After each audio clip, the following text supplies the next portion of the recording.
Hi viewers, எல்லாத்துக்கும் வணக்கம். இன்னைக்கு நம்ம வந்து சுடிதார் டாப் தான் கட்டிங் பண்ண போகிறோம்.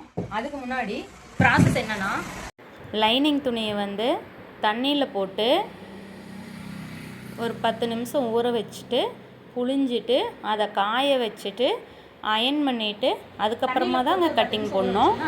அந்த துணி வந்து சிங்க் ஆகுங்க. சிங்க் ஆகும்போது மேல் துணி வந்து நல்லாயிருக்கும். இந்த துணி சிங்க் ஆனது மேல் துணி வந்து லூஸ் கொடுக்க ஆரம்பிச்சிடும். தைச்சதுக்கப்புறம் அது நல்லா இருக்காது. அது இன்னும் 2-3 டைம் தண்ணியில் போட போட இன்னும் அதிகமாக சுருங்க ஆரம்பிச்சிடும். அதனால் இங்கே பாருங்கள், இந்த துணியை தண்ணியில் போட்டு நான் ஒரு 10 நிமிஷம் ஊற வச்சுட்டு காய வச்சுருக்கேன். இதை வந்து காய வச்சு எடுத்தாச்சு அயன் பண்ணிகிட்ருக்கேன்.